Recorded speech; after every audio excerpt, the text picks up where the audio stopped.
আজ মুসলমান জমিনে দি টাকাও প্রায় মানুষে বন্ধ করিয়া হুজুর দোয়া করি আমার ভয় আমারে চায় না, আবার ভয় আমার কথা শুনে না, আমার ফুড়ি আমার কথা শুনে না।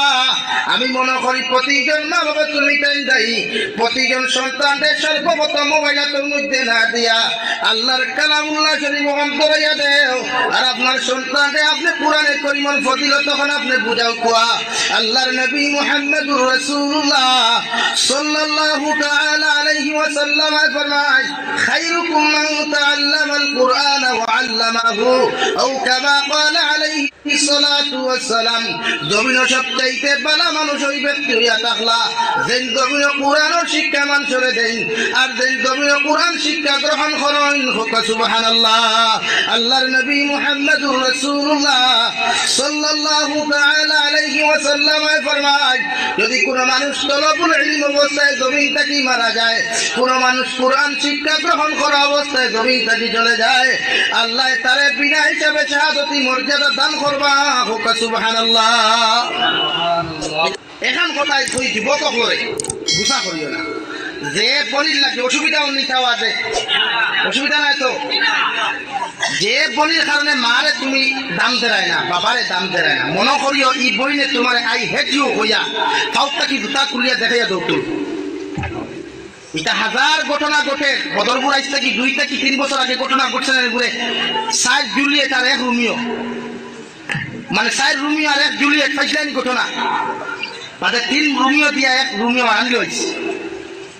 এর লাগি বেটিন্তর মাঝে কিছু খাল লাগিনি ওখানে আসই যেটা হোয়াটসঅ্যাপে তোমার লোকে মাতিলে কইব মা আইসো আরেকগুলো লোকে ফোন উঠিক থাকে। এর লাগি যুব সমাজ মাইল করিও না, মা বাবার ইজাজত লইয়া কমসে কম বিয়াত করিও। মা বাবা বহুত মেহনত করেন, আপনি যখন বাবা হইবা তখন আপনি বাপর কদর হইবা, আপনি যখন মা হইবা আপনি আপনার মার কদর বুঝতে পারবা। এই জন্য মা বাবার জীবনে আজকে এই মাদ্রাসার মাহফিলে ওয়াদা করিয়া যাও আজ থেকে জীবনে কোনোদিন মা বাবার লোকে বেয়াদবিমূলক কোনো আচরণ করতাম না ইনশাআল্লাহ। ঘুরে করি হোক ইনশাআল্লাহ। আর প্রতিজন মা বাবায় ওয়াদা করুক কোয়া আজ থেকে প্রতিজন ছেলে সন্তান মেয়ে সন্তান লোকে এক চোখকে ইনসাফ করিয়া যাই ইনশাআল্লাহ। যারা বিদেশ থাকে এরা টেকার মেশিন নাই, এরা খবর লইও মাঝে মাঝে গিয়া।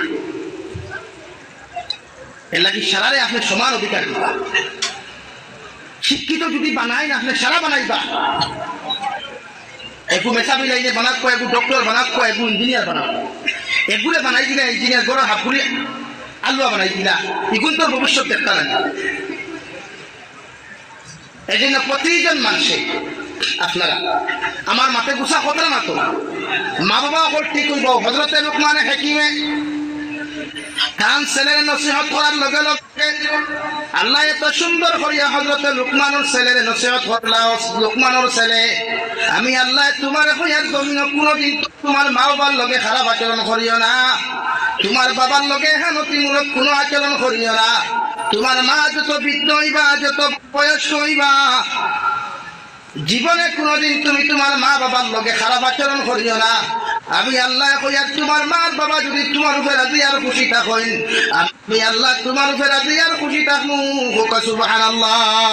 আল্লাহর নবী মুসা আলাইহিস সালাতু ওয়াস সালাম ফরমায় আমি আল্লাহর কাছে তুর পাহাড়ের মধ্যে ওহিয়ানাত গেলাম, আল্লাহ হঠাৎ গরম দিয়া দমক দিয়া বলল নবী মুসা আলাইহিস সালাম আজ থেকে যদি রাই পরিমাণ কোন তেরিবেরি কোন বেয়াদবি জমিন করে দাও, আমি আল্লাহ তোমারে আমার রহমত থেকে বঞ্চিত করিয়া রহমত থেকে চিরকালের জন্য বঞ্চিত করবো। নাউযুবিল্লাহ। হযরতে মূসা আলাইহিস সালাম ফরমায় আল্লাহ কি এমন অপরাধ করলাম, কি এমন অন্যায় করলাম রে দয়াল, এতদিন আপনার কাছে আইলাম জীবনে তো কোনোদিন আপনি আমার লগে এমন আচরণ করলা না, আজকে হঠাৎ করে কোন কারণে আপনি আমার উপরে গরম হইলা? আল্লাহ হযরতে মূসা আলাইহিস সালাম রে ফরমায় ও নবী মূসা আলাইহিস সালাম যখন তুমি ঘর থেকে বার হই আমি আল্লাহর কাছে তুরবার ওহিয়ানা তাই যায় তোমার বৃদ্ধ মা ঘর থাকার কারণে লগে লগে তোমার আল্লাহর হাওলা করিয়া বার করিয়া দেখো আল্লাহ আমার বুয়াটা বড় গরম, বড় বেবু দিকে কিচ্ছু বুঝে না। এগুলো তোমার কাছে গেলে কোনো অন্যায় কোনো বেয়াদবি করলে আপনি আল্লাহ আমার বুয়ার উপরে নারাজ হইও না। ও মুসা আলাইহিস সালাম, তোমার মা যখন তোমার উপরে দোয়া করতা, আমি আল্লাহর রহমতের পান্ডারে তোমার উপরে জুস মারি দিত। তুমি আমার সামনে যত রাগ দেখাও, যত গুসা জমিনও দেখাও, আমি আল্লাহ তোমার কোনোদিন ধমক দেই নাই। হোক সুবহানাল্লাহ। ও নবী মুসা আলাইহিস সালাম, আজকে তুমি ঘর থেকে বাহির হওয়ার কারণে তোমার মা জমিনও নাই, তোমার মা জমিন থেকে চলে গেছেন। তুমি ঘর থেকে বাহির আইছো, খেও তোমারে আল্লাহর হাওলা করিয়া দে নাই, খেও তোমার লাগি আমার সামনে খানো দোয়া করে নাই। আজকে তোমার মা যখন জমিনও নাই, তোমার লাগি দোয়া করলে ওলা খেও নাই। আমি আল্লাহ কই রাইস থাকি যদি রাইস পরিমাণ কোনো বেয়াদবি করো, আমি আল্লাহ তোমার রহমতের ভান্ডারের নিচে রাখতাম নাই। আবার রহমত থাকি চিরকালের জন্য আমি বরখাস্ত করিয়া দিব। এই হলো মার গুণ। এর লাগি ঘর থাকি যতজন সন্তানকে মা আল্লাহর হাওলা করিয়া বার করিয়া দেয়, এর জীবনে কোনো ক্ষতি হয় না। দূরে হোক সুবহানাল্লাহ। মানে মা যতদিন জীবিত আসেন, বাবা যতদিন জীবিত আসেন, দুনিয়ার হাজার বিপদে আসমানে দিয়ে ঘুরাফিরা করবো আপনার উপরে। এই জন্য মা বাবার খেদমত করেন, কদর করেন। আপনি কি ভাবছেন আমি আমার মা বাবার খেদমত করি না, আমার গুরুত্ব আমার খারাপ নেবা। আপনার সন্তান দেখেন ঠিকঠাক শিখাইছে, এর লাগে আপনার সন্তানের যেগুলো আপনার থেকে হইব ওগুলো আপনার রিপিট করবো, রিটার্ন করবো।